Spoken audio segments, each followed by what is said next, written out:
Good afternoon, everyone. My name is Michael Willett. I'm the CEO and co-founder of Walkon Nation. Here's my partner, Tristan Reed, co-founder of Walkon Nation. What we do at Walkon Nation, we do holistic development for student athletes.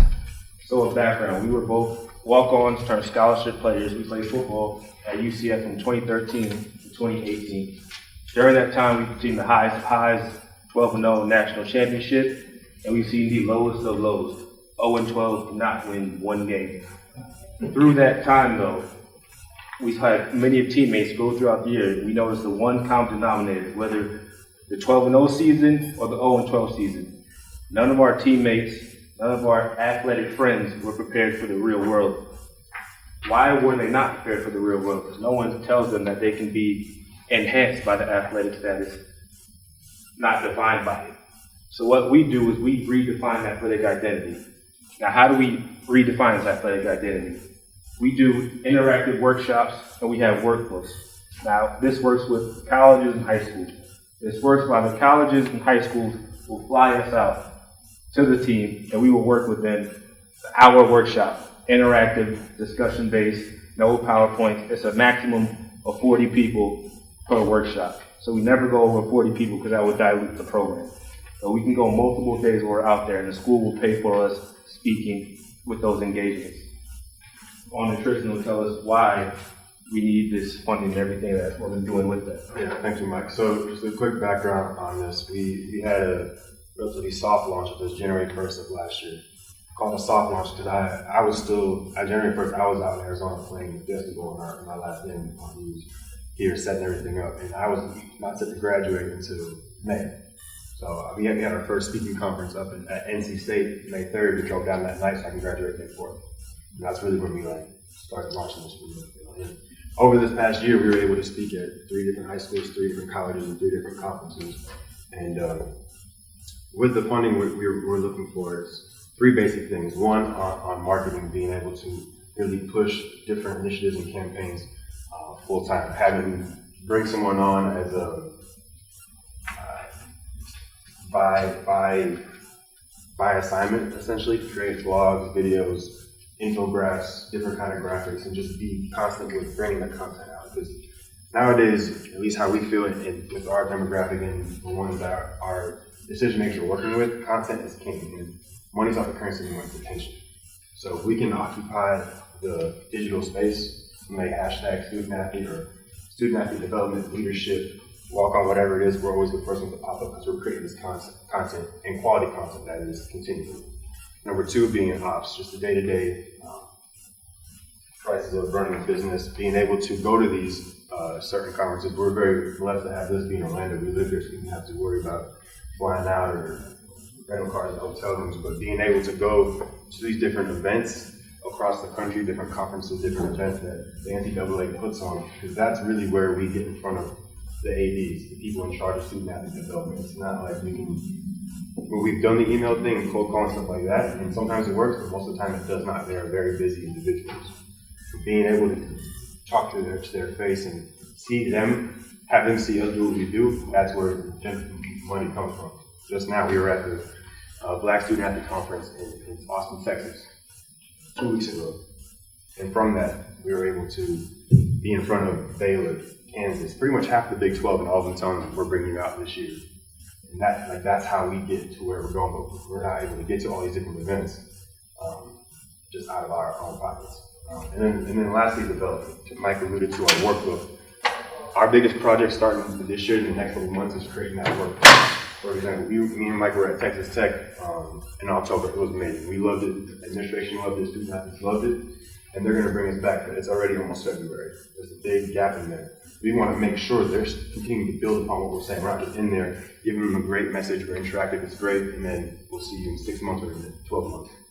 We want to have that workbook that they continue to work through every week, bi-weekly, with their coaches, with their ADs, whoever is in charge of the student athlete development in that aspect. Not just having a physical workbook like the game plan that Rob would give us, but having it on a digital platform. So bringing on someone like a tech guy, a biz dev guy that can put it on a platform such as our website, creating an ebook, and then eventually down the line, maybe even an app. So it's an interactive thing that we can work with throughout the year.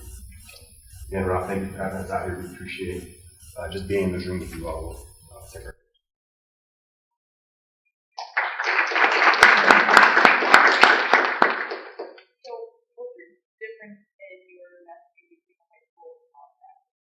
biggest There- difference? there or is is no- it the same? There is no Okay. difference, because we feel that high school is where it needs to be started at first. But we also know high school doesn't have the funds to bring two people out to speak. That's where the workbook creation comes in, where we can have them for a semester working on a workbook. Now, high schools will be more inept to pay for what we're doing, but in curriculum based, there's no difference between high school and college. Same message. Yeah, it's more of how in depth we go with it. If we go to a certain college, they may feel more a certain way about this or be able to speak more about it because they're doing it now, whereas in high school they may not have faced those challenges yet. At least we can expose them to them right now. I've been thinking about that so they're not in that position of the college athletes that are in the trenches right now. Okay, makes sense. How many workshops or keynotes do you guys ideally, I assume you could go separately and then you don't need both together or both go, how's that work? Yeah, so as of now, we do everything together. We are a tag team. But as we start to expand and where we may not be able to go to everywhere, how we plan to do this at scale is train the trainer. So we'll have conferences, we'll have events where we'll bring in people that we trust from around the country, from different athletes that have been in our shoes, teach them the curriculum. This is how we do it. And now, while we're over here in Texas talking, you can be back in Florida over down at these local schools doing this and that. So when we get to that level, we'll be able to bring more people on the team to do what we do. And you feel that face-to-face is the best way to do it? Yes. Yes, sir. Yes, sir. Because it doesn't. The thing that makes us different compared to what some colleges have in place, which are amazing, is we've been there and done it. We just did it. But two, like we look like that. We have the same shows as them. We come from the same background as them. You know what I mean? A PowerPoint is great. Digital stuff is great, but having that conversation with the student athletes, they want to be understood and appreciated for what they're doing. And a lot of times, from what we've experienced, those are two things that they're lacking right now. And I agree with your point that a lot of times the high schools and colleges, they got a lot going on. Yes. And when you want to do the time you start talking to them, the time that you focus on them is months. Right. And to nail them down is a nightmare. It's no, we're in season now, no, we're doing budgets now, no, we're doing this now. Call me back in January, right? I mean, I'm sure you get a lot of that. So that's probably a big challenge for you. So with that, that's where the workbook kicks in. So we would go in, speak to the staff, and now with the workbook, we're now training the staff with our curriculum. So while we're gone, the staff is now using our curriculum to train the athletes.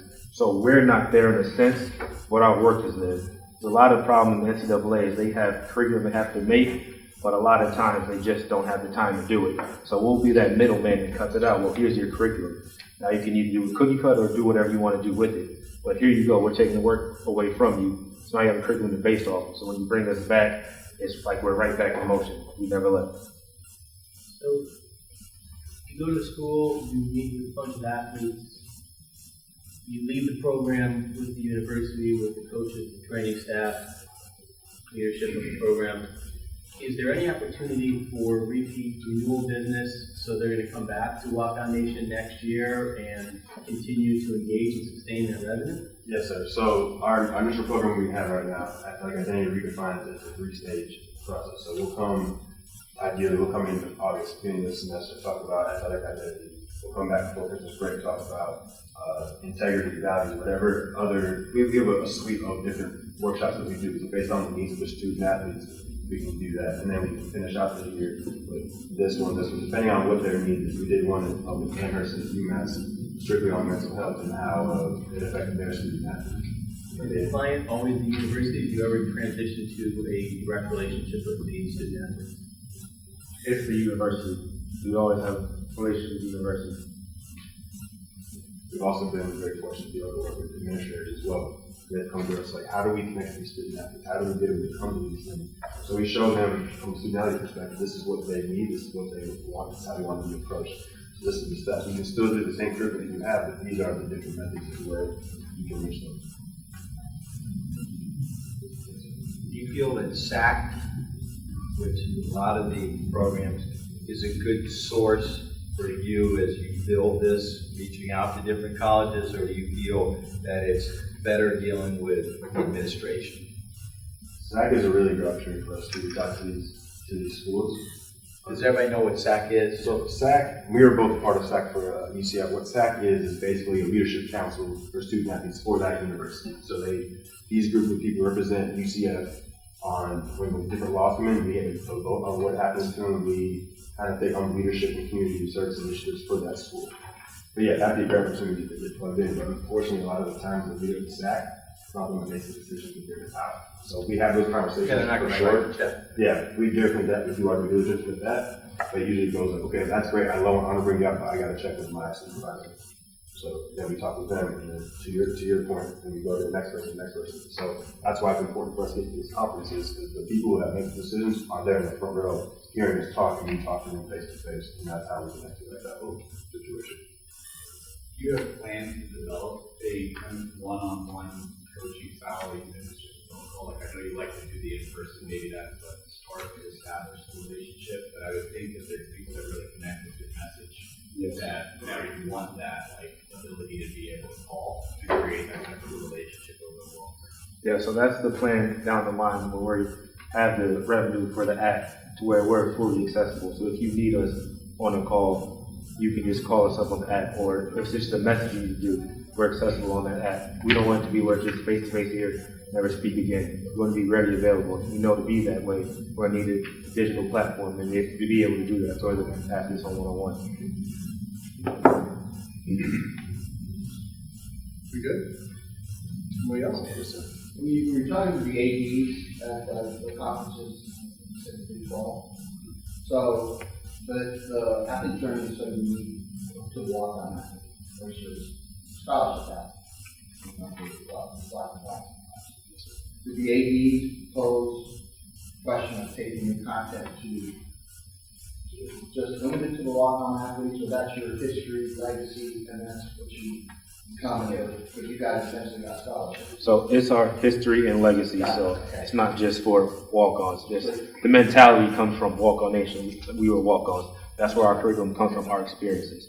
Yeah, so yeah, exactly what Mike said. Like our mission is student athlete empowerment. We're trying to give a voice and critical thinking skills to the athlete that's not the Joe Burrows or the Tuas that like everyone knows, but to the walk-ons or the people that are on scholarship, but maybe they're second or third on the depth chart. They feel their identity lies on how much PT time, how much PT am I getting, or is my coach want talking to? Did I play this game? Did I get a ring? Did I, and we're trying to show them that that's not it. This is a vehicle to getting to where you want to go, but this is not the end game.